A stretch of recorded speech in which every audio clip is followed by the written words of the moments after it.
50대가 되어서 듣는 말씀과 20대, 30대 때 듣는 말씀은 무게감이 달라요. 그리고 그것이 여러분을 변화시키는 강도도 다릅니다. 여러분이 40, 50 정도 사람이 나이를 먹으면 어지간해서는 바뀌지 않아요. 그때는 여러분이 마지막 찬스야. 여러분이 뭔가 변화하고 성장할 수 있는 마지막 찬스가 지금 이 시기예요. 이러다가 이제 뭐 결혼해가지고 뭐 애기라도 낳거나 뭐 이제 형제님들 같은 경우에는 막 이제 처자식이 생기고 그러면 이제 사느니라 바빠. 뭐 거기서 무슨 성장이 아니라 생존이 지금 관건인데, 우리 경락이 형제가 그러더라고. 강률이 이제 분유 먹는 거 보면 정신이 번쩍 난대요. 이게 막 줄어드는 게 눈에 보이니까 하루에 몇 번씩 먹으니까 이제 그런 아빠 엄마의 삶으로 넘어가잖아요. 다음 스테이지로, 그죠? 그때는 성장이 무슨 소용이야. 지금 내 밑에 꼬물꼬물 거리고 있는 얘를 빨리 키워야 되는데 여러분에게 모든 것이 때와 시기가 있기 때문에 지금 이 시기를 잡으시라. 영원히 기회가 주어지지는 않습니다. 그랬잖아요. 출애굽 세대도 몇 년 돌다 죽었어. 40년 돌다 죽었어. 그죠? 여러분이 젊은 날에 만나야 마땅한 나의 하나님들 만나지 않으면 여러분들 그 스테이지를 30, 40대, 50대에 이렇게 돌고 있어야 된다는 생각해 보세요. 안타까운 겁니다. 사실 뭐 안타까운 줄도 모르고 살 수도 있죠. 그럴 수도 있어요. 제가 보니까 사람은 그렇더라고요. 다 똑같지가 않아. 진짜 이건 현실적인 얘기야. 여러분 사람이 공평해요? 평등합니까 사회가? 아니, 불공평이 기본 디폴트 값이 불공평이야. 모든 면에서 그래. 내가 타고 태어난 것도 그렇고 나에게 주어지는 기회도 그렇고 내 환경도 그렇고 다 불공평해. 그걸 생각하고 있으면 아무것도 못해요.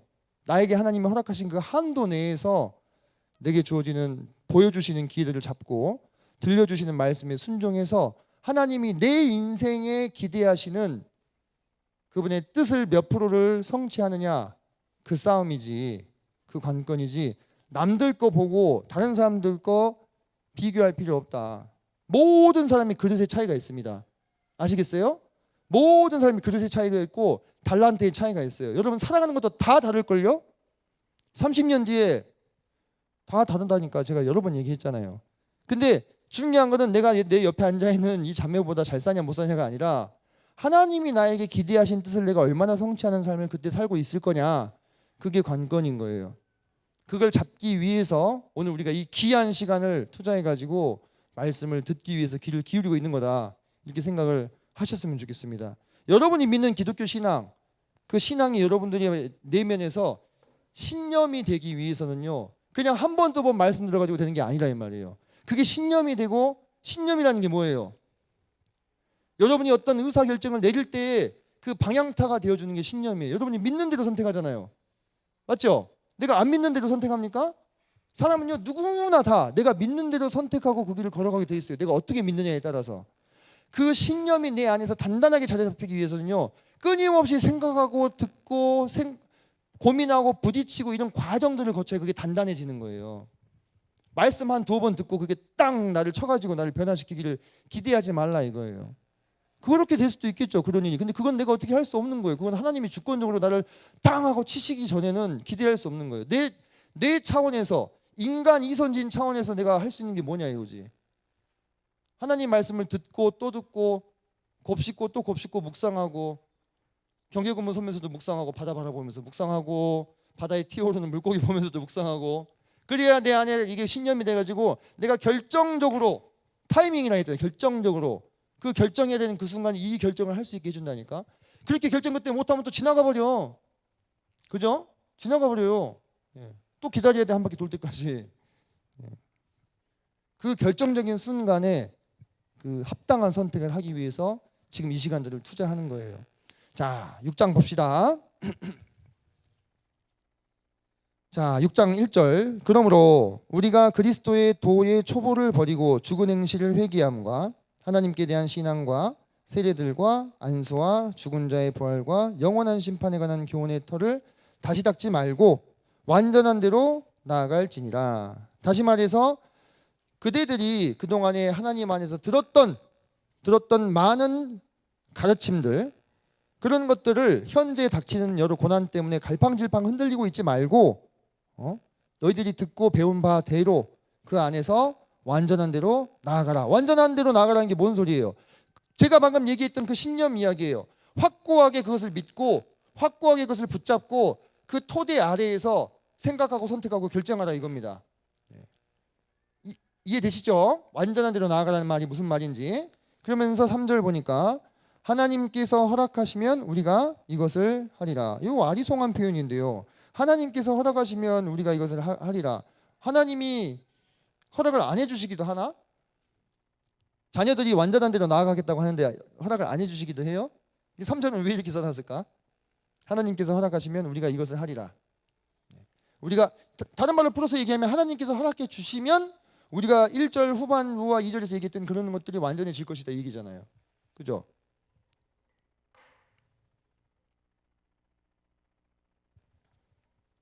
자, 이 3절에서의 이 히브리서 기자의 언급은 우리가 믿음 안에서 성장하고 성숙하고 또 우리가 우리의 믿음이 견고하여지고 그것이 신념화돼 가지고 하나님이 기뻐하시는 뜻을 분별해서 그것을 선택하여 나갈 수 있는 것도 다 누구의 허락이 필요한 거라고요?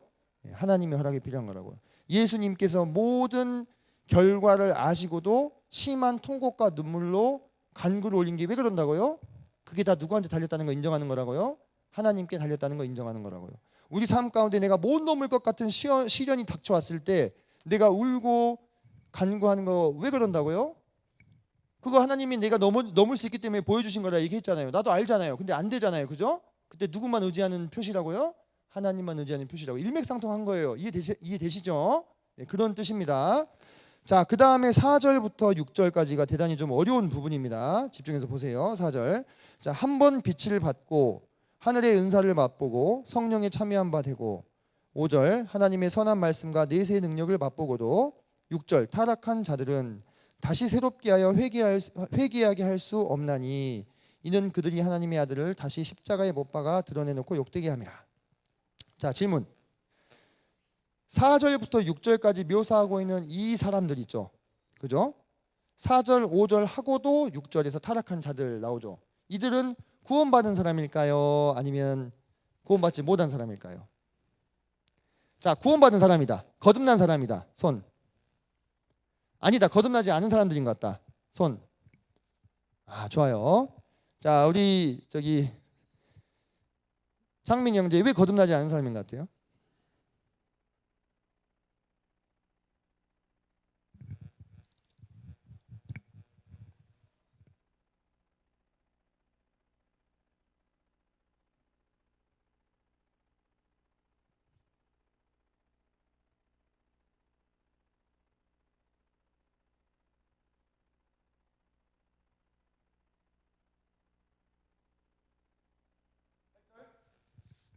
아, 8절을 보니까 위에서 언급하고 있는 사람들이 구원을 받지 않은 사람들인 것 같다. 좋아요. 자, 이렇게 한번 봅시다. 이 부분을 해석하기 위해서 제가 전에 말씀드렸던 그 타락한 출애굽 세대에 대한 이야기 기억나십니까? 네, 출애굽 세대에 대한 이 모형적인 가르침이 우리에게 대단히 훌륭한 해석의 실마리를 제공해 준다고 하는 것입니다. 자, 6월절을 지나서 홍해를 건너 마침내 광야로 들어온 출애굽 세대. 자, 이 출애굽 세대는 구원받은 사람들을 예표한다 했어요. 구원받지 못한 사람들을 예표한다 했어요. 구원 받은 사람들, 거듭난 사람들. 자, 6월절에서 죽음의 천사가 그곳을 심판할 때 피 좌우 임방과 물손쪽에 바른 이 피 바른 방 안에 들어가 있어 살았죠. 그죠? 그리고 홍해가 우리에게 뭘 예표해 준다고? 침례를 예표해 준다고. 그렇게 구원받고 그러니까 죄의 심판을 받지 않고 침례받아서 광야로 들어왔어. 광야는 뭐라 했어요? 하나님의 학교. 이 학교 입학은 누구만 된다고? 성도들만 입학돼요. 성도들만. 이해되세요? 여기 세상 사람들 입학 안 시켜줘. 학교랑 똑같아. 학교 아무나 다 입학 안 시켜주잖아요. 그죠? 여기는 입학을 하려면은 필요한 게 구원받은 거듭난 사람이어야 돼. 근데 이 출애굽 세대는 어떻게 됐어요? 그 안에서 빙글빙글 40년 돌다가 결국은 죽었죠. 그리고 여기서 새롭게 일어난 광야 세대가 약속의 땅인 가나안으로 들어가게 되는 거. 이것이 우리에게 모형적으로 보여주고 있는 것이 있다 했잖아요. 그죠? 여러분들, 자, 거듭난다고 하는 거 있잖아요. 거듭난다고 하는 거. 구원받는, 우리 소위 말하는 이 거듭난다고 하는 것은요, 여러분들 어때요? 하나님께서 택하신 자들이 때가 되면 하나님의 은사로, 은혜로 예수 그리스도를 구세주의 주인으로 알아보고 그 마음이 회개하여 변화된 사람들입니다. 그죠? 이게 우리의 신앙의 완성인가요? 이거는 지극히 시작이야. 지극히 시작. 그죠? 구원이 끝이 아니죠. 거듭남은 시작이에요. 시작. 이 시작. 자, 다시 본문 봅시다. 4절. 한 번 뭘 받았다 했어요?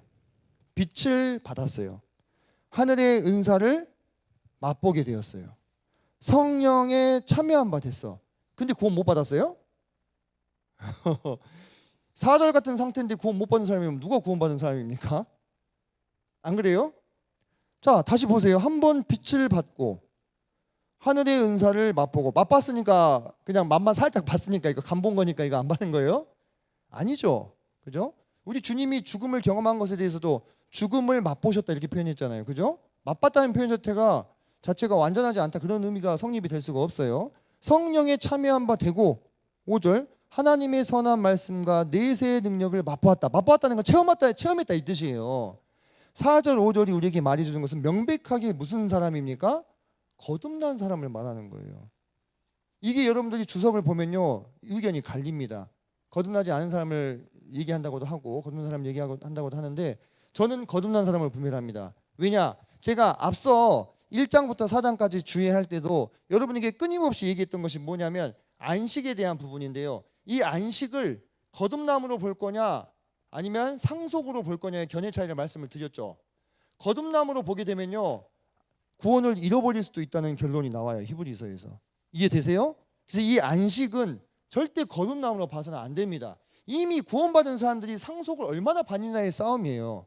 얼마나 받게 되느냐를 논하고 있는 거다 이 말이에요. 그래서 제가 불 가운데 받은 구원 말씀드렸잖아요. 그죠? 머릿속에서 종합을 좀 해보세요. 자, 그렇기 때문에 지금 6절에서 타락한 자들은 무엇을 말하냐면, 이 모든 것들을 다 경험하고서도, 거듭나고서도 광야에서 가나안 들어가기 전에 12명의 정탐꾼이 가나안 땅 정탐하고 돌아왔을 때 10명이 불신앙으로 안 좋은 보고를 하죠. 그때 그 안 좋은 보고에 동조해가지고 자기들만의 지도자를 세우고 어디로 가자 하잖아요. 그죠? 그럼 그들이 구원 안 받은 사람들이에요? 아니에요. 하지만 하나님의 뜻을 분별하지 못해. 제가 아까 얘기했죠. 젖이나 먹는 자가 되어가지고 선과 악을 구분하지 못해서 하나님이 기뻐하신 뜻이 무엇인지를 몰라. 다른 표현으로 제가 수요일날 말씀드렸던 것이 들었습니까? 보는 눈과 듣는 귀를 허락받지 못한 자들, 그것을 원치 않았던 자들, 그들이 다른 길로 가려고 하잖아요. 이것이 지금 6절에서 말하고 있는 뭐라고 하는 거예요? 타락한 자들의 모습인 거예요. 다시 새롭게 하여 회개하게 할 수 없다 했을 때, 이 회개는 구원받는 회개를 말하는 게 아닙니다. 회개라는 게 뭐예요? 돌이키는 거, 유턴을 말하는 거예요. 그죠? 하나님께서 기뻐하신 뜻을 따라 자기가 살도록 자기 인생의 방향을 돌이키는 걸 못한다 이 말이에요. 그만큼 망가질 수 있어요, 성도가. 우리 성경에 예가 나오죠. 후메네오와 알렉산더가 뭐라고 얘기합니까? 부활이 이미 지나갔다 얘기하잖아요. 그 사람들 구원을 안 받은 사람들입니까? 아니요. 사도 바울이 뭐라고 얘기하는지 아십니까? 내가 그들을 사단에게 내줬다. 근데 왜 내줬느냐? 그들의 육신은 멸하고 영혼은 마지막 날에 건지기 위해서다 얘기했어요. 그들이 구원 안 받았으면 영혼도 망해야 되는 거잖아요. 그죠? 그러니까 이 성경에는 구원을 받고 분명 거듭난 사람인데도 상태가 얼마나 망가져? 이렇게 타락해서 예수님이 십자가에서 죽으신 사실을 욕보이는 데까지 망가진 사람들이 나온다 이 말이에요. 실제로. 그들 다른 표현으로 뭐라고 해요? 불 가운데서 받은 구원이라고 표현했잖아요. 그죠? 자, 여러분들 잘 보세요.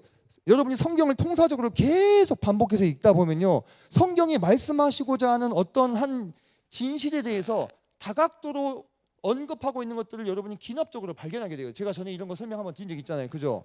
거기서 말하고 있는 것이 하나로 딱 귀결이 돼요. 결국 다른 표현이지만 하나를 말하고 있는 거야. A라고 하는 것을. 이것을 B, C, D, E, F, G, H의 관점으로 얘기를 해. 근데 이게 어느 순간에 어떻게 돼? 모여져서 깨달아지게 되는 거예요. 여러분이 지금 4, 5, 6절에서 만나고 있는 히브리서 이 6장 4, 5, 6절에서 만나고 있는 이 사람은 누구라고요? 거듭난 사람이에요.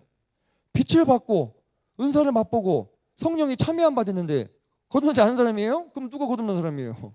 뭐 성령이 들어왔다 나갔다 해요? 막 아니잖아요. 그죠? 한 번 내주하시면 영원한 구원이에요. 그건 결코 변할 수가 없습니다. 그러므로 무슨 얘기를 하고자 하는 것이냐? 우리가 구원을 받고도 그렇게 될 수 있다니까. 무서운 거 아니에요? 그죠? 자, 여호수아와 갈렙이 그 땅에 대해서 이 땅은 정말로 하나님이 우리에게 주신 약속의 땅이고 그들은 우리 먹이니까 우리가 가서 취하자 했을 때 그 이스라엘 백성들이 그 사람을 어떻게 하려고 했어요? 죽이려고 했잖아. 돌로 쳐가지고 죽이려고 했잖아. 그러면 그 이스라엘 지금 여호수아와 갈렙을 돌로 치려고 하는 그 백성들은 하나님의 백성 아니에요? 맞잖아요. 하나님의 백성. 유월절 통과하고 홍해 건넜어. 하나님의 백성이야. 하나님이 원래 얘네들한테 가나안 땅 주시기로 했다니까요. 그 약속 지키려고 지금 12명의 정탐꾼을 보냈잖아요. 그죠? 근데 그렇게 불신앙의 행동을 하고 있다니까. 그게 가능하다니까. 그러니까 우리는 이런 생각을 해. 어떻게 거듭난 사람이 저런 행동을 하지? 하더라고. 그게 내가 되면 안 되겠잖아. 그죠? 그게 내가 될 수도 있는 거예요. 그게 내가 되면 안 된다 이 말이에요. 나중에 내가 지금은 뜨거워. 청년부들 열심히 나오고 말씀 열심히 듣고 내가 한 30년 지나가지고 그런 행동을 하고 앉았으면 안 되겠잖아요. 저는 그런 사람들을 키우지 않으려고 지금 계속 여러분들한테 이런 이야기를 하고 있는 것입니다. 내가 그랬잖아요. 여러분들 뭐 젊었을 때 5년 10년 건사하려고 지금 이거 하는 거 아니라고. 여러분들 끝까지 마지막까지 완주 잘 시키려고 이거 하는 거예요. 터 닦는 거예요. 쉽게 얘기하면. 예. 여러분들 70, 80 만약에 주님 늦게 오시면요. 그때까지 살아야지 어떻게 갈 거예요? 살아야지. 근데 그때 그 마라톤의 그 코스를 여러분이 완주할 수 있으라고. 그 터 닦는 거예요 지금. 그래서 여러분이 절대 이런 사람이 돼서는 안 됩니다. 아시겠어요?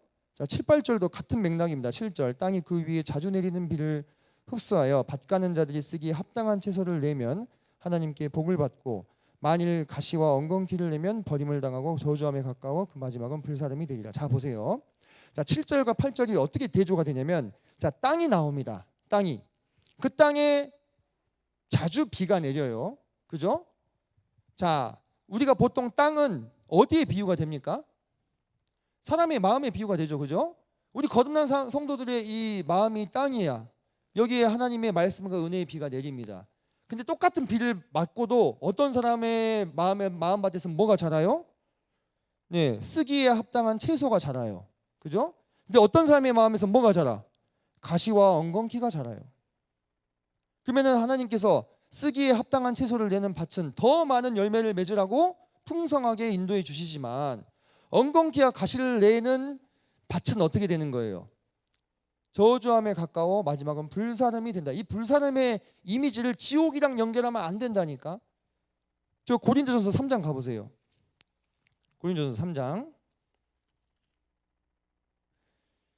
자, 3장 14절, 15절 같이 읽겠습니다. 14, 15절. 자, 같이 읽겠습니다. 시작.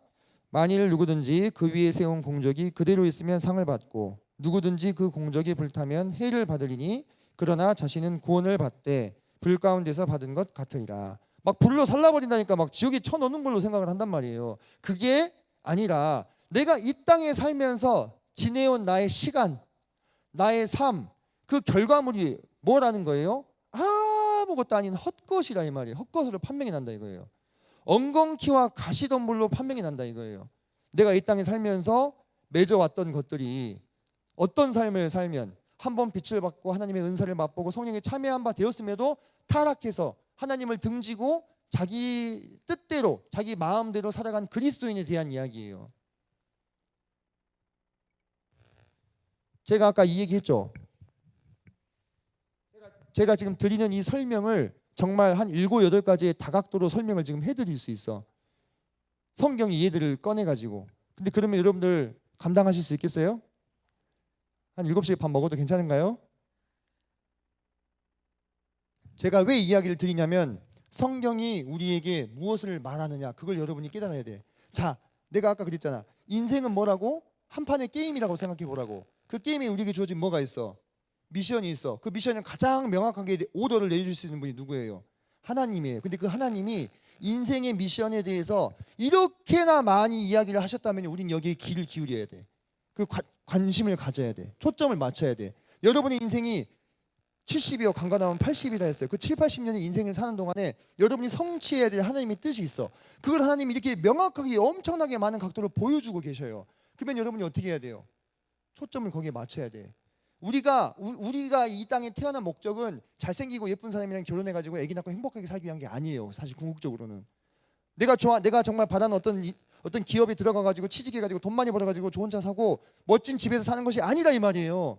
우리가 이 땅에 태어난 목적은요 뭐냐면 우리는 안식에 들어가기 위해서 태어났어요. 하나님이 예비하고 있는 그 참된 안식에 들어가기 위해서. 그 참된 안식에 들어가는 과정 가운데 내가 앞서 얘기했던 그런 것들은 그냥 절차일 뿐이에요. 절차일 뿐이에요. 우리 궁극적인 목적은 우리가 그 하나님의 안식에 들어가서 여러분 각자에게 하나님이 계획하신 뭘 받아야 돼요? 유산을 받아야 돼. 그게 궁극적인 목적이야. 여러분들 결혼해가지고 부부가 돼도요 죽으면은 끝나요. 죽으면 그 관계는 어떻게 된다 했습니까?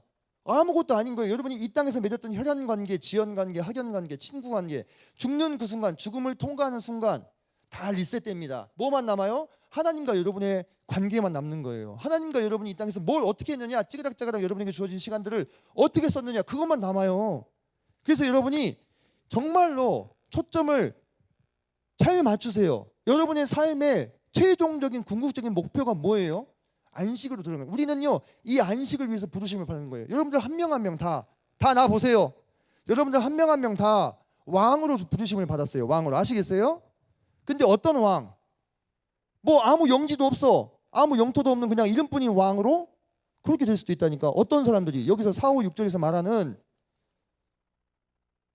그리고 7, 8절에서 말하는 이 엉겅퀴와 가시만 내다가 이 땅을 떠난 성도는 하늘에 가서 그가 어떻게 된다고? 불 가운데 구원받은 것 같은 삶을 살게 된다고. 언제까지? 영원토록. 영원토록. 이제 끝이야. 거기는 the end.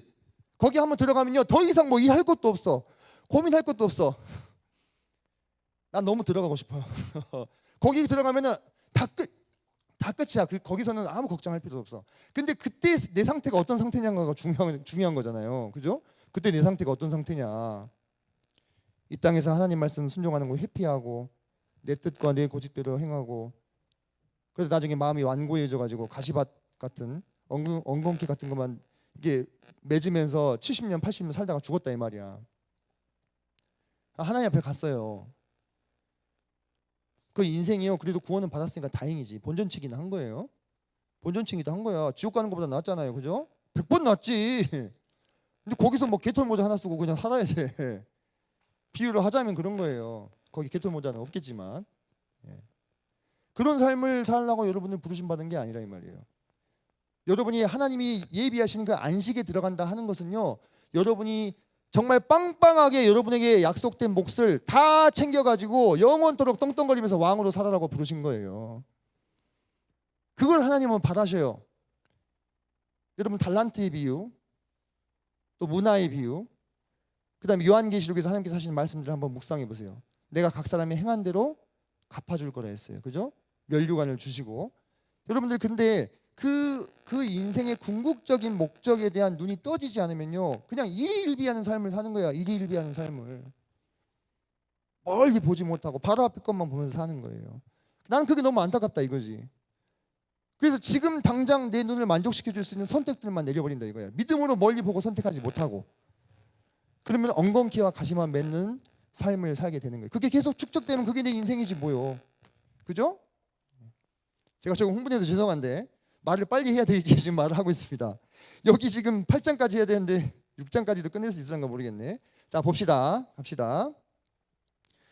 9절 사랑하는 자들아 우리가 이같이 말하나 너희에게는 이보다 더 좋은 것 곧 구원에 속한 것이 있음을 확신하노라. 이 구원이 지금 뭔 얘기를 하는 거냐. 우리가 지옥까지 하는 그 구원을 말하는 게 아니라 우리가 끝까지 인내하고 견디어서 예수 그리스도 왕 중의 왕의 동료들 형제들이 상속받게 될 그 나라의 영광과 승리를 말하는 거예요. 이 구원이.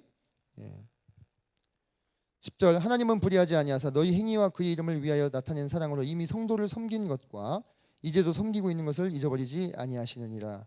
11절 우리가 간절히 원하는 것은 너희 각 사람이 동일한 부지런함을 나타내어 끝까지 소망의 풍성함에 이르러 12절 게으르지 아니하고 믿음과 오래 참음으로 말미암아 약속들을 기업으로 받는 자들을 본받는 자 되게 하려는 것이니라. 자, 10절, 12절, 10절부터 12절까지 제가 읽은 말씀이요. 제가 방금 좀 흥분해서 얘기했던 것을 좀 부드럽게 표현한 거예요. 맞죠? 그죠? 지금 이 유대교와 기독교 사이에서 갈팡질팡하고 있는 이 성도들에게 이 히브리서 기자가 뭐라고 얘기하냐면 너희들이 지금까지 정말 인내와 소망 가운데 성도들을 섬긴 것을 하나님이 다 기억하고 계신다. 그게 너희들의 상급이요 기업이다.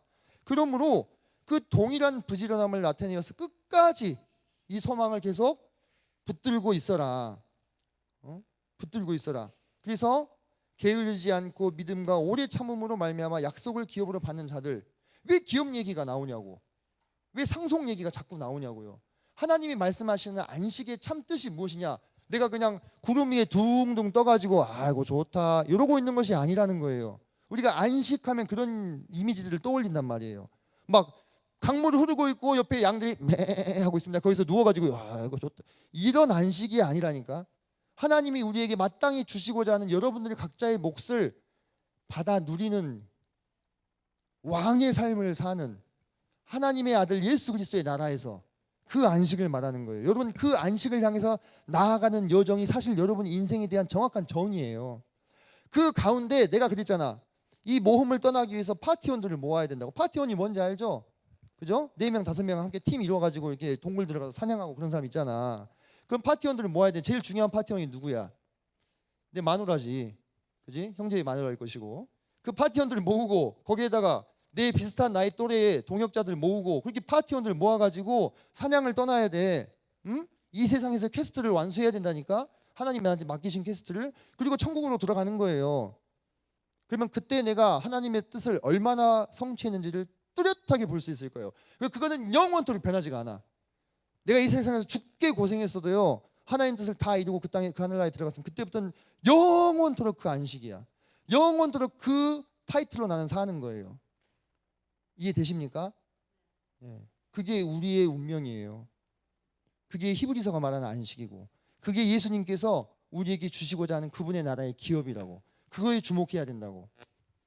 일일비하지 마세요. 여러분의 인생 가운데 좋은 일도 있을 수 있고 슬픈 일도 있을 수 있는데요. 일일비하지 마. 우리는 왕과 왕비로 부르심을 받은 사람들이에요. 그것에 주목해야 돼. 그래서 유대인들 성도들한테도 동일하게 이야기하는 거예요. 니네 그거 너무 슬퍼하지 마라. 니네 그거 네 직업 슬퍼하지 말아야 될 일이 아니야. 사실 사이즈를 보면 직업을 잃어버리고 상속권을 잃어버리고 이 땅에서 가족들한테 쫓겨나고 핍박받고 그런 상황인데 막 감옥 가고 그거 슬퍼할 필요 없다 이거예요. 13절 하나님이 아브라함에게 약속하실 때 가리켜 맹세할 자가 자기보다 더 큰 이가 없으므로 자기를 가리켜 맹세하여 이르시되 하나님이 그 전지전능한 지성으로 온 우주를 훑어보셨다 이거예요. 근데 자기랑 비슷한 존재가 있어 없어? 없어. 아무리 찾아봐도 없지 당연히. 그래서 자기 자신을 가리켜서 맹세하셨어. 원래 맹세할 때는 높은 사람한테 대고 맹세하잖아요. 그죠? 네. 14절 이르시되 내가 반드시 너에게 복주고 복주며 너를 번성하게 하고 번성하게 하리라 하셨더니 15절 그가 이같이 오래 참아 약속을 받았다. 자 여러분들 아브라함이 창세기 몇 장에서 부르심을 받죠? 창세기 12장에서 부르심을 받습니다. 아브라함이 창세기 12장에서 부르심을 받고 가나안 땅으로 떠날 때 그 사람 나이가 몇 살이었어요? 75살. 칠순이 넘은 나이셨어. 근데 그때 아브라함에게 하나님이 약속을 주십니다. 그리고 나서 그 아브라함이 약속의 아들을 낳기까지 몇 년 걸렸어요? 최현자매님 몇 년 걸렸어? 이삭을 몇 살에 낳았어? 4년? 그렇지. 네, 좋아요. 똑똑해. 자, 100년 걸렸어. 아니, 100살에 낳았어요. 그러면 75살에 약속받고 100살이면 몇 년이에요? 지금 예진자매님 25년 살았는가? 만 23세 2년 남았네. 자매가 지금까지 살아온 세월보다 더 긴 세월을 기다려서 간신히 누구 한 명 건졌다고? 이삭. 여러분 하나님의 이 약속은요 사이즈가요 인간의 이 규모를 아득하게 넘어가요. 그러다 보니까 그 약속의 점 하나 만나는데 몇 년 걸렸어? 25년 걸렸어. 지금 여기 25년도 못 산 사람들 많잖아요. 그죠? 그래서 이 약속의 사이즈는요 내가 인간으로서 지금 가늠할 수 있는 수준이 아닌 것, 그것을 우리가 받기 위해서 지금 분투하고 있는 거예요. 그러니 그게 보여 안 보여? 당연히 안 보이지. 내가 눈에 아무리 뜨고 벌라 해도 안 보이는 그걸 잡아야 되니까 어려운 거예요. 그래서 보는 눈과 듣는 귀를 떠야 된다고 했잖아요. 여러분이 지금 청년회 때 선택하시는 거, 하나님 말씀에 순종하시는 거요, 그 순간에는 너무 슬프지. 내 뜻과 다른 걸 해야 되니까. 근데 그 순종이 3, 40년 뒤에 나에게 가져올 결과를 나는 가늠할 수 없어. 근데 이게 분명 하나님이 보여주신 거면요, 3, 40년 뒤에 나는 웃고 있을 거야. 이 순종으로 인해서. 이해되세요? 그 순종을 하려고 지금 우리가 말씀을 듣는 거야. 그냥 calm. 그냥 내가 내 마음에 드는 뭐 조그만 거 이루려고, 내가 한 1, 2년 기쁘다 말 거 그거 이루려고 지금 우리 말씀 듣는 거 아니야. 이해되세요? 여러분들 평생 혹은 그 너머를 보는, 그게 믿음의 눈이잖아요. 그걸 위해서 우리가 말씀을 듣는 거야. 아브라함이 몇 년 참았다고요? 25년 참았어. 25년 참을 자신 있어요? 없어. 나도 없어. 솔직히 나도 없어. 아브라함이 그 약속을 믿어서 믿음의 조상이 된 거잖아요. 그죠? 그리고 그가 지금 보세요. 그때로부터 수천 년이 지났는데 지금 몇 개의 민족이 자기 조상을 아브라함이라고 칭하는지 아십니까? 헤아려질 수가 없죠. 어디 중동의 혈통적인 사람들 뿐입니까? 우리 거듭난 그리스도인들 다 누구의 후예요? 아브라함의 후손이에요. 그가 믿음의 조상이 되었어요. 그죠? 이 땅에 적어도 예수님 믿는 모든 사람은요, 영적으로 다 아브라함의 후손입니다. 그가 받은 복의 규모가 얼마나 되는 거예요? 어마어마한 거예요. 여러분들, 우리가 이만큼까지는 아니지라도 우리의 삶 가운데 하나님께서 주시고자 약속하신 복의 이 사이즈는요, 우리가 헤아릴 수 없어요. 그걸 우리가 지금 선택해야 하니까 힘들어. 실은 당장 눈앞에 있는 것만 보고 사는 사람인데. 근데 성경이 우리에게 뭘 가르쳐 주냐 이거예요. 우리는 볼 수 없는 그 미래에 대해서 뭘 가르쳐 주냐 이거예요. 15절 보세요. 그가 이같이 오래 참아 약속을 받았다고 했잖아요. 여러분도 그 약속을 받아야 돼. 여러분도 이 상속을 받아야 돼. 어쩌면 여러분이 죽어서야 그 실체를 알 수 있는 그 약속을 위해서 눈에 보이지 않는 안개 같은 길을 계속 헤치고 나가야 돼. 하나님 말씀만 붙잡고. 그러니 그 믿음에 대해서 하나님이 영원한 보상을 약속하시는 거예요. 저희 부모님이, 제 아버지가 KT를 다니셨어요. 우리 여기 김상식 형제님이 계시는데 KT 함께 다니셨던 분입니다. KT가요, 그때도요 좋은 회사였어요. 지금도 좋은 회사죠, 그죠? 근데 아버지가 그 KT를 내려놓고 전심사역을 하실 때 어머님이 그런 생각을 했대요. 그때 제가 초등학교 2학년인가 그랬어요. 저희 동생은 아직 초등학교 들어갈랑 말랑 했었었고, 앞으로를 생각하면 그분들이라고 해서 뾰족한 수가 있습니까? 내가 지금 아빠가 돼 보니까 와, 우리 아버님 정말 독하시네 생각은 했어. 애기들이 삐약삐약 거리고 있는데 그 직장 내려놓는 게 쉬운 일이겠어요? 절대 쉬운 일이 아닙니다.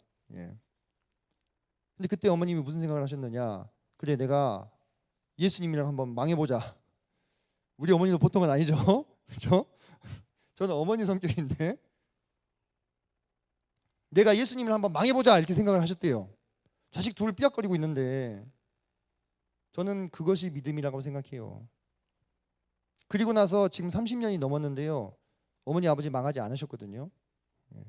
저는 제가 이렇게 말씀 전하는 자가 되고 교회에서 섬기는 자로 설 수 있는 것은요, 다 부모님 은혜라고 생각합니다. 내가 뭐가 있어서가 아니고 하나님이 불쌍하게 긍휼을 베풀어 주신 거예요. 우리 앞에서 읽었잖아요, 그죠? 저는 그렇게 생각해요. 제가 뭐 어디 캠프 가가지고 복음 말씀 전하고 그런 사람들 앞에 가서 설 수 있는 것이요, 다 그분들의 희생의 덕분이라고 생각해요. 내가 잘나고 뭘 알아서가 아니고 하나님은 불의한 분이 아니에요. 그래서 저는 내 아들들에게도 소망이 있어요. 왜? 내가 그런 헌신된 아버지 어머니를 두었기 때문에. 이게 뭐 어떤 가계를 따라 흐르는 축복 그런 유치한 그런 게 아니라 하나님이라고 하는 사이즈를 생각할 때 그런 거예요. 하나님이라고 하는 사이즈를 생각할 때 하나님이 어떤 분인가, 그리고 하나님께 충성되고 헌신된 자들의 믿음에 하나님이 어떻게 반응하시는가를 여러분이 보라 이거예요. 왜? 보라 이거예요. 단순히 1년 정도 그거 말고 한 5년 그거 말고 대의를 이어서 보라 이거예요. 하나님이 자기 이름 먹칠하시는 일 안 해요. 여러분이 젊은 날에 하나님께 헌신되면 하나님이 여러분의 자녀들도 축복해 주실 겁니다. 이게 단순히 이게 기복신앙이 아니라 성경의 원리가 그래요. 우리는 1년짜리 지금 따지는 거 아니야. 우리 평생 영원한 것을 가지고 지금 논하고 있는 중이에요. 자, 보세요. 그래서 16절, 사람들은 자기보다 더 큰 자를 가리켜 맹세하나니 맹세는 그들이 다투는 모든 일의 최후 확정이다 했어요. 하나님이 나보다 더 큰 이가 없으니까 나로 맹세한다면 최후 확정, 무슨 말이냐, 끝났다 이거예요. 반드시 이루어진다 이거예요. 17절, 하나님은 약속을 기업으로 받는 자들에게 그 뜻이 변하지 아니함을 충분히 나타내시려고 그 일을 맹세로 보증하셨나니. 18절, 이는 하나님이 거짓말을 하실 수 없는 이 두 가지 변하지 못할 사실로 말미암아 앞에 있는 소망을 얻으려고 피난처를 찾은 우리에게 큰 안위를 받게 하려 하심이라. 자, 지금 이 유대인 성도들은 지금 안개 속을 걷고 있어요. 한치 앞이 보이지 않아. 지금 당장이라도 내일이라도 잡혀갈 수도 있어. 재산은 없어. 가난해. 먹을 것도 떨어지고. 그렇다고 직장을 구하기도 힘들고. 유대인들을 안 끼워주지, 헬라인들도 안 끼워주지, 양쪽에서 치여요. 이런 상황에서 그들이 어떤 선택을 해야 됩니까? 그 중에는 정말 어린 아이들을 키우고 있는 애들도 있었겠잖아요, 그죠? 애들 먹을 거 줘야 될 거 아니야, 애들 먹이고 입혀야 될 거 아니야. 근데 뭐가 안 보여. 이런 어려운 상황 가운데서 그들이 누구를 바라보게 하는 거예요, 지금? 하나님을 바라보게 하는 거예요. 하나님은 절대 뭐 하지 않으신다고? 거짓말하지 않으시는 분이니까 그분께 너희의 소망을 두라 이거예요. 그래서 그분으로 말미암아 우리가 안위를 받게 하려 하신다 했잖아요. 18절 후반절에 피난처를 찾은 우리에게, 우리의 마음 가운데, 그 성도들의 마음 가운데 피난처가 없어. 내가 어떻게 해야 되지? 돌아가야 되나? 내가 유대교로 돌아가기만 하면 다시 유대교 공동체에서 나를 받아주고 내 직장도 돌려주고 내 유산도 돌려주고 할 건데, 한 발짝만 내가 이쪽으로 가면 이 상태에서 가냐마냐 지금 이러고 있잖아. 이거를 내가 뛰지 않고 계속 이곳에서 믿음을 지킬 수 있으려면 내 마음이 피할 곳이 있어야죠. 그게 어디예요? 하나님이 약속해 주신, 언약해 주신 그 소망이지. 그래서 19절 보니까 다시 나오죠. 닷이 뭡니까? 배가 떠내려가지 않도록, 그죠? 배가 떠내려가지 않도록 이 배에서 뭘 내려요? 이렇게, 이런 거 봤어요? 이런 거 봤죠? 이걸 바닥에 탁 꽂아가지고 배가 둥둥 떠 있잖아, 그죠? 떠내려가지 않게 하잖아요. 지금 이 배가 지금 유대교로 다시 갈라 한단 말이야. 근데 영혼에서 여기다 딱 내리고 그들의 신앙을 지키라고 말하고 있는 거예요. 19절, 우리가 이 소망을 가지고 있는 것은 영혼의 닷 같아서 튼튼하고 견고하여 휘장 안에 들어가는. 휘장 안이 어디입니까? 지성소죠, 그죠? 지성소. 그리로 앞서 가진 예수께서 멜기세덱의 반차를 따라 영원히 대제사장이 되어 우리를 위하여 들어가셨다. 그 휘장 안에 아무나 들어가면 어떻게 됩니까? 죽어요. 대제사장도 피 없이 들어가면 죽습니다. 근데 그 휘장 안으로 누가 먼저 들어가셨습니까? 예수님께서 먼저 들어가셨다 이 말이에요. 무슨 반차를 따라서? 멜기세덱의 반차를 따라서. 누구를 위하여 들어가셨다 했어요? 우리를 위하여. 그래서 이 이미지를 어떤 분이 이렇게 표현했어요. 자, 커다란 배가 있으면요, 이 커다란 배를 이렇게 끌어주는 배가 있습니다. 끌어주는 배가 있어요. 이걸 뭐라고 불렀는데, 하여튼 이 선을 이렇게 끈을 이어가지고 이 커다란 배가 항구에 자기가 잘못 들어가면 어떻게 돼요? 항구랑 부딪히면 큰 사고가 나니까 얘가 살짝 끌어가지고 얘를 받쳐요, 배를. 이 예수님께서 앞에서 이 역할을 해주신다 이거예요. 휘장 안으로. 뒤에 딸려가는 사람들은 누굽니까? 우리 성도들. 지금 이 예수님께서 먼저 휘장으로 들어가신 것을 따라서 우리도 같이 들어갈 담력을 얻게 되는 거예요. 원래 우리는 들어가면 안 돼요. 거기 하나님이 계시잖아요, 그죠? 잘못 들어가면 죽습니다. 근데 거기를 우리가 예수님의 인도함을 따라서 같이 들어가게 되는 거다. 유대교의 개념 안에서는, 이 휘장 안에는요, 이 일반 백성들이 들어가는 것은 상상도 할 수 없는 일이에요, 그죠? 상상도 할 수 없는, 이거 죽는 거야 이거. 제사장도 꿈도 못 꿔. 대제사장만 가능해. 근데 그걸 지금 우리 기독교 신앙 안에서 어떻게 하는 거예요? 예수님을 따라서 가능하게 하고 있잖아요. 자, 5시 16분인데 7장까지만 하겠습니다. 8장까지는 못 갈 것 같고. 자, 7장은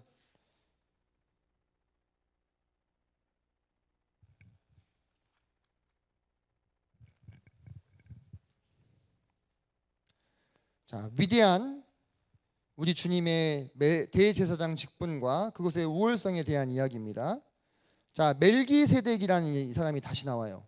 5장 끝에서 이 사람 설명 잠깐 하려다가 좀 어려우니까 못하겠다 얘기해놓고 7장에 다시 이야기를 합니다. 자, 이 멜기세덱은 어떤 존재냐? 1절 보니까 살렘 왕이요 지극히 높으신 하나님의 제사장, 여러 왕을 쳐서 죽이고 돌아오는 아브라함을 만나 복을 빈 사람입니다. 이 사건이 창세기에 나오는데 지금 시간 관계상 찾아보지는 않겠습니다. 자, 이 멜기세덱이라고 하는 사람은 히브리 민족이 아니죠. 사실 그때는 히브리 민족이 형성이 안 됐을 때입니다. 아브라함 때니까. 그런데 이 사람은 아마 이제 이방인일 건데 이런 그 사람들이 있었던 것 같아요. 그 시대에는 뭐 따로 유대인이 아니지만 하나님이 만나주시고 자신을 계시하셨던 인물. 대표적으로 또 다른 사람 누가 있습니까? 발람이라는 사람이 있죠. 발람, 선지자 발람. 네, 이렇게 하나님께서는 그분의 목적과 뜻에 따라서 얼마든지 이방인들이라 할지라도 택하셔서 그분의 일을 하실 수 있는 거죠. 근데 그분이 이 아브라함이 이제 소돔과 고모라 성을 쳤던 그돌라오멜과 네 왕의 연합군을 쳐부수고 다시 돌아오는 때에 그때 만나서 복을 빌어주게 돼요. 근데 이 2절 보니까 아브라함이 모든 것의 10분의 1을 그에게 나누어 주니라. 그 이름을 해석하면 먼저는 의의 왕이요 그 다음은 살렘 왕이니 곧 평강의 왕이요. 그죠? 예루살렘의 왕이었어요. 근데 예루살렘이 샬롬, 평화의 성이었어요. 그 성의 왕이었죠. 근데 여러분들 보세요. 1절과 2절의 이 언급에서 여러분이 주목해야 되는 부분은 뭐냐면 1절에서는 멜기세덱을 뭐로 소개합니까? 왕으로 소개하죠. 그죠? 그리고 또 제사장으로 소개합니다. 2절에서도 보면은 왕으로 소개가 되고 있습니다. 자, 복을 비는 건 누가 하는 일이었어요? 제사장이 하는 일이었습니다. 제사장에게 축도권이 있었습니다. 축도권. 근데 이 살렘 왕 멜기세덱은 거의 처음으로 어떤 직분이 통합된 존재로 나타나고 있느냐면 왕과 제사장의 직분이 한 인격 안에서 통합된 인물로 나오고 있습니다. 그렇죠. 어려운 말로 이게 재정일치라고 얘기해 좋아요. 똑똑해요. 자, 똑똑하다는 표현이 좀 그런가? 네. 자, 이 왕과 제사장이 하나로 일치되는 이거는요 대단히 놀라운 일입니다. 이 남유다 이 왕정이 이렇게 성립이 되고 나서는요 이렇게 할 수 없었어요. 사울 왕이 사무엘 대신에 제사 지냈다가 어떻게 됐어요? 혼났죠, 그죠? 그래서 왕위가 길지 못할 거다 이런 얘기를 들었습니다. 그죠? 우시야 왕이 이 성전 안에 들어가가지고 분향하려다가 제사장들이 막 가로막았죠. 이거는 제사장이 할 수 있는 일입니다. 그죠? 근데 이거 하려다가 막으니까 화를 냈어. 그때 하나님이 뭐로 치셨어요? 문둥병으로 치셨어요. 문둥병이 여기서 딱 갑자기 생겨버린 거예요. 그래가지고 평생 동안 문둥병자로 살다 죽었어요. 그죠? 그만큼 왕권과 제사장권은 이렇게 구분되어 있었어요. 근데 이 구분되어 있는 이 두 직분이 한 인격 안에서 통일되는 것으로 나타난 최초의 인물이 누구다? 멜기세덱이다. 근데 이 멜기세덱이 가지고 있던 이런 왕 제사장권을 누가 계승하신 것입니까? 예수님이 계승하셨다. 이 설명을 지금 하는 거예요. 자, 3절부터 보자. 3절부터 봅시다. 자, 아버지도 없고 어머니도 없고 족보도 없고 시작한 날도 없고 생명의 끝도 없어 하나님의 아들과 닮아서 항상 제사장으로 있느니라. 누가요? 멜기세덱이. 자, 그래서 이 멜기세덱에 대한 창세기 언급을 보면요 진짜 그래요. 뭐 아버지 이름도 안 나오고 엄마 이름도 안 나오고 그 다음에 저기 뭐 죽었단 말도 없습니다. 근데 여러분들 생각해 보세요. 실제 역사 속에 멜기세덱이 그랬을까요? 실제 역사 속에 멜기세덱이란 왕은 아빠랑 엄마가 결혼해서 낳았겠잖아요. 그죠? 그리고 거기에 다 끝이 언급은 안 됐지만 나중에 어떻게 됐겠어요? 죽었겠죠. 나중에 죽었을 거예요. 근데 그런 것을 쓰지 않았어, 성경에는. 그래서 이 히브리서 기자는 그러한 이 인물을 서술하는 방식의 특이점을 포착해서 이 인물의 중요성을 부각시키고 있는 거예요. 근데 여러분 여기서 또 의문이 들어야 돼. 그러면 죽음이 기록되지 않은 인물이 멜기세덱만 있는 건 아니잖아요. 성경의 등장인물 중에서 좀 중요성이 떨어지는 사람들이 다 일일이 다 죽었다 나옵니까? 안 나오죠. 그러면 그런 사람들도 다 그렇게 취급을 해야 되는가? 그건 아니잖아요. 그죠? 그럼 왜 멜기세덱만 이렇게 특별 대우를 해 주느냐? 이 인물이 누구랑 결부되고 있기 때문에 그래요. 예수님과 연결되고 있기 때문에 이런 특별 대우를 해주고 있는 거다. 그리스도의 영원한 제사장권을 설명함에 있어서 중요한 연결고리 역할을 이 멜기세덱이 하고 있기 때문에, 그래서 이 서술 방식에 의미를 부여해서 히브리서 기자가 해석을 하고 있는 거예요. 모든 엑스트라들을 다 그렇게 해석하지 않는다는 겁니다. 죽음이 써져 있지 않다고 해서. 이해되시죠? 예. 자, 이 멜기세덱이 이런 의미를 갖게 된 것은 예수님과 연결이 되었기 때문이에요. 세상 만사 모든 것이 영원하신 예수님과 결부될 때만이 참된 의미를 부여받게 되는 거예요. 이 땅에 속한 것은 시간이 지나면 다 어떻게 됩니까? 다 사라져 버려요. 내 시간과 재능과 은사와 에너지와 물질과 젊음, 시간이 지나면 다 사라집니다. 그것은 영원토록 보존되게 하는 방법은 뭐밖에 없어요? 누구랑 결부시키는 거예요? 예수님과 결부시키는 것밖에 없어요. 저는 그런 생각도 해봤어요. 밥 한 숟가락을 딱 떠놓고, 좀 이상할 수도 있어요. 벌써 좀 이상하지. 밥 한 숟가락 떠놓고 생각을 한다는 게, 내가 이 밥을 먹었을 때 이 밥 나달들로 인해서 제가 열량을 얻잖아요. 그죠? 칼로리를 얻어서 활동을 할 수 있어요. 내 손이나 발이 움직이거나 내 뇌가 생각을 할 수 있단 말이에요. 이 밥 한 숟가락 자체는 선이에요, 악이에요? 중립이죠. 아직 어떤 것도 아니잖아요. 근데 내가 이걸 먹고 에너지를 얻어서 선한 일을 하면 이게 뭐가 되는 거예요? 선한 것이 되는 거죠. 근데 똑같은 밥을 먹고 힘이 나서 사람을 찔러 죽이는 사람도 있잖아요. 그죠? 우리가요, 이렇게 생각을 해야 돼. 우리에게 주어진 시간과 물질과 에너지와 젊음은요, 아직은 결정이 안 됐어. 이게 선이 될지 악이 될지, 영원히 기억될지 사라져 버릴지, 나를 영화롭게 만들지 부끄럽게 만들지, 그거 누가 선택해야 돼요? 내가 선택해야 돼. 내가 선택 어떻게 하느냐에 따라서 내가 먹는 밥 한 숟갈도 의미가 있을 수 있어. 영원한 관점에서. 근데 내가요, 어떤 선택을 하느냐에 따라서 빵빵한 내 통장 잔고도요, 무가치한 것이 될 수 있는 거예요. 그걸 누가 선택하는 것입니까? 나에게 선택권을 하나님이 주셨어. 그래서 잘 선택하라고. 하나님이 여러분의 소망이 되시고 그분이 기뻐하시는 뜻을 분별해서 그것을 선택하라고 하나님이 말씀하시는 거예요. 그때에 그것은 하나님과 결부가 되고 영원토록 기억되는 것이 될 것입니다. 여러분이 지금의 젊은 시간을 하나님을 섬기는 데 쓰신다면요, 그 시간들은 기억되는 시간이 되는 거예요. 자, 빠르게 가봅시다. 24분인데요 35분까지 끝내보겠습니다. 35분까지. 자, 이 사람이 4절 얼마나 높은가를 생각해보라. 조상 아브라함도 노량물 중 10분의 1을 그에게 주었습니다. 11조를 줬죠. 5절 레위의 아들들 가운데 제사장의 직분을 받은 자들은 율법을 따라 아브라함의 허리에서 난 자라도 자기 형제인 백성에게서 10분의 1을 취하라는 명령을 받았으나, 제사장들이 11조를 받아서 생활했잖아요. 그 얘기 말하는 거예요. 6절 레위 족보에 들지 아니한 멜기세덱은 아브라함에게서 10분의 1을 취하고 약속을 받은 그를 위하여 복을 빌었다.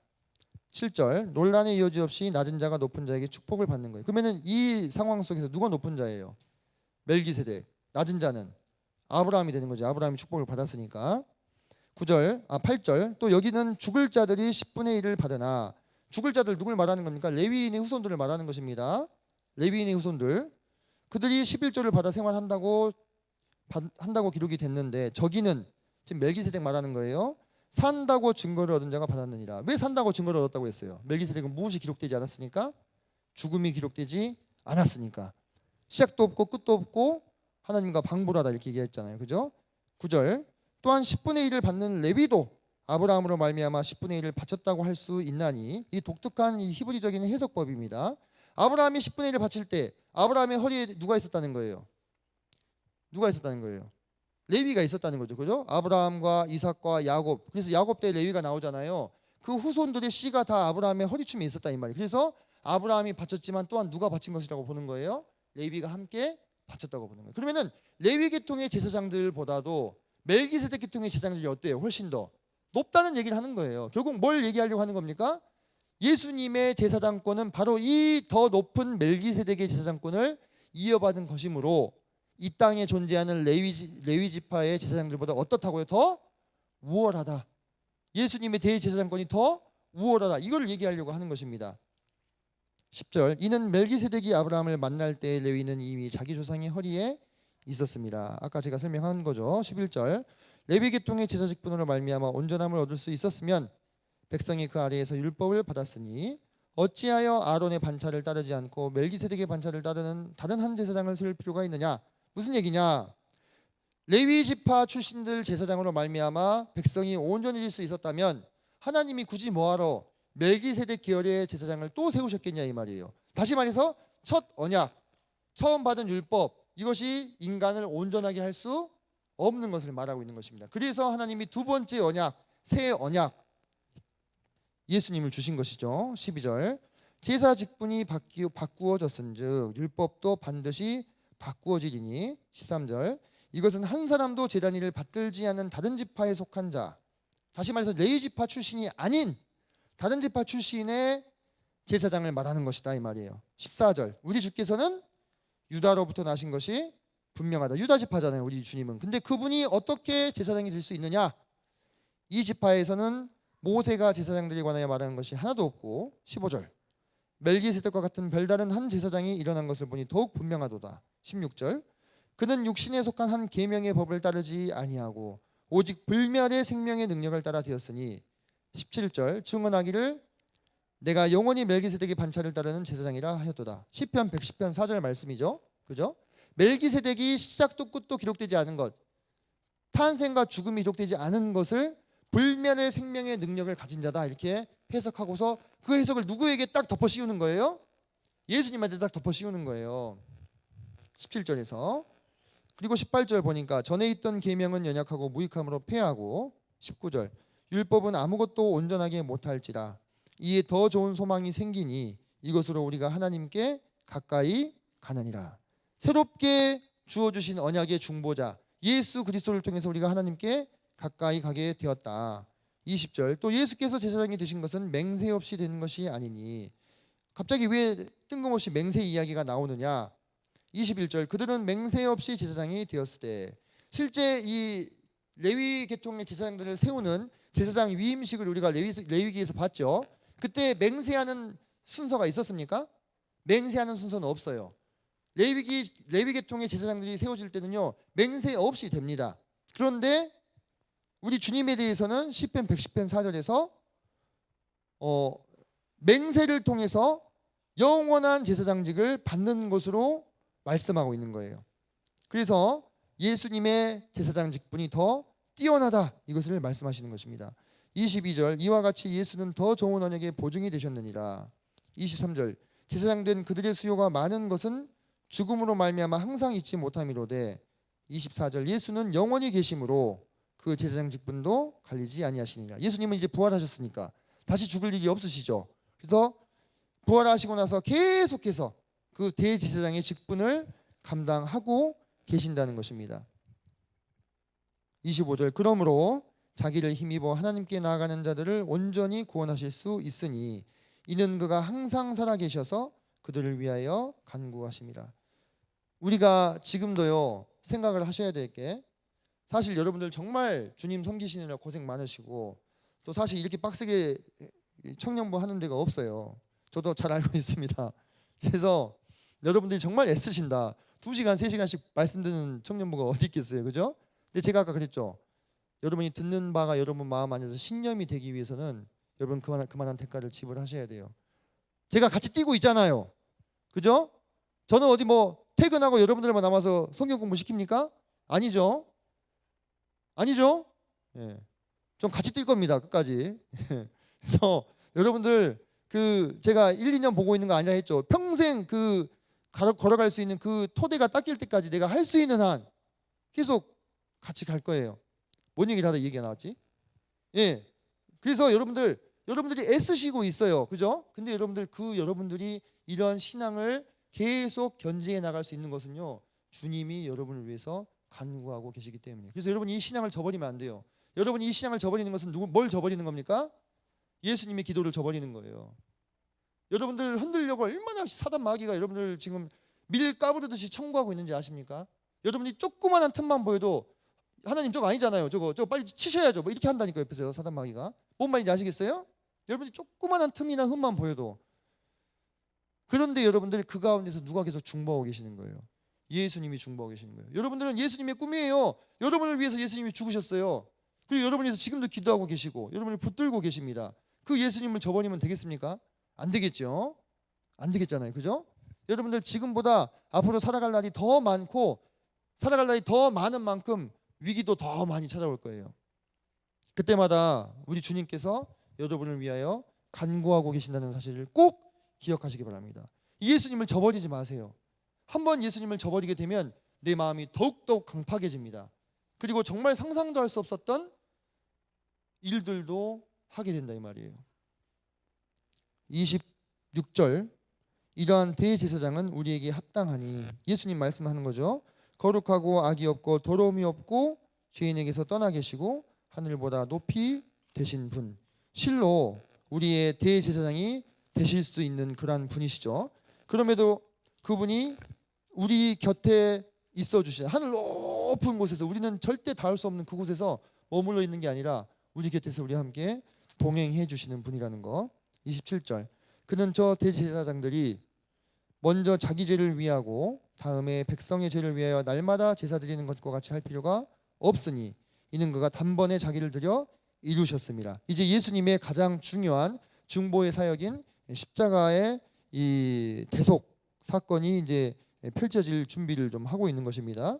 28절 율법은 약점을 가진 사람들을 제사장으로 세웠거니와 율법 후에 하신 맹세의 말씀은 영원히 온전하게 되신 아들을 세우셨느니라. 이 예수님이 우리의 주인이 되어주시고 우리의 인도자가 되어주시고 우리의 중보자가 되어주신다고 하는 것을 기억하시기 바랍니다. 여러분이 누굴 만났습니까? 여러분이 만난 분이 누굽니까? 예수님 말이에요. 여러분 그 사람 잘 압니까? 잘 아셔야 됩니다. 아시겠습니까? 여러분이 만난 예수님이 여러분과 피상적인 관계로 머물고 있다면 찬양하다가 한 번씩 눈물은 찍찍 나고 말씀 보다가 좋은 글귀 보이면 마음이 두근두근 거리는 정도라면 평생 같이 갈 수 있을까 생각해 봐야 됩니다. 여러분이 만난 이 예수님 절대 놓치면 안 됩니다. 그분도 여러분을 잡고 있어요. 평생의 이분을 탐구하시고 알아가셔야 됩니다. 그래서 이분을 떠나지 않고 이분이 여러분에게 약속하신 그 언약을 반드시 받아내야 됩니다.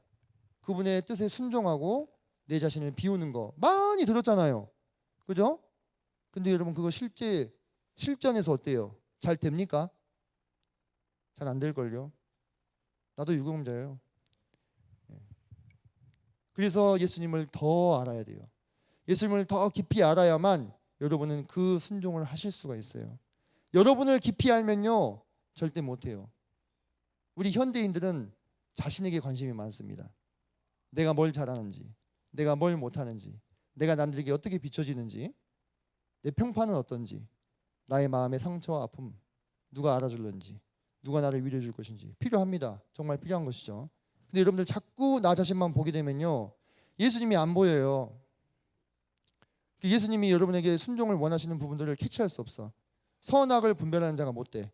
지각을 사용하여 선악을 분별하지 못함으로 젖이나 먹는 자가 되는 거예요. 그래서 항상 젖을 누가 먹어요? 아이들이 먹죠. 애기들이 어떻습니까? 이 세상에서 제일 이기적이에요. 지금 엄마 잠 1시간 자도요 깨워서 밥을 먹이라 이거야 나한테. 그러죠? 지금 엄마 1시간밖에 못 잤는데도 막 울어. 뭐 해달라고? 밥 달라고. 그러잖아요. 저 이제 좋은 잠에 이제 돌아오면 물어보세요. 강렬이가 어떻게 했는지. 물론 기꺼이 기쁨으로 줍니다만 부모들은 죽어나도 내 입에는 밥을 채워야 되는 게 애기야. 나만 알아. 이기적이죠. 여러분이 젖이나 먹는 자가 됐다는 표현은 그런 거예요. 나만 아는 사람이 되고 나 중심의 신앙을 하고 나에게 이득이 되는 방향으로 성경을 해석한다 이 말입니다. 근데 단단한 식물을 먹고 지각을 사용함으로 연단을 받아 선악을 분별하는 자들은 하나님 아버지의 뜻이 무엇인지를 헤아리고 그 뜻에 나를 굴복시키는 선택을 하는 거예요. 다른 말로 순종이라고 하죠. 그게 성장한 사람이고 그렇게 하나님을 경험한 사람만이 평생 흔들지 않고 주님을 따라가실 수 있어요. 다 알죠? 근데 실전에서 어떻게 하느냐가 문제겠지. 여러분이 정말로 결정적인 그 선택을 해야 되는 그 순간에 자, 오늘 꽤 긴 시간이었는데요. 8장까지 하려고 했는데 7장까지밖에 못했고, 다음 주하고 버스킹하고 그 다음 주까지 해서 히브리서를 마무리를 지으려고 합니다. 그래서 다음 주쯤에는 민수기 조 편성을 좀 해야 될 것 같습니다. 민수기는 앞서 레위기 했던 것처럼 똑같이 조별 발표로 진행이 될 겁니다. 그래서 조편성 할 테니까 그때 참여해 주시면 좋겠고, 제가 오늘 뭐 세게 좀 얘기하는 부분들이 있는데요, 절대 여러분을 위해서가 아니라는 거 이해해 주시고, 저희 간절함을 여러분이 좀 봐주셨으면 좋겠습니다.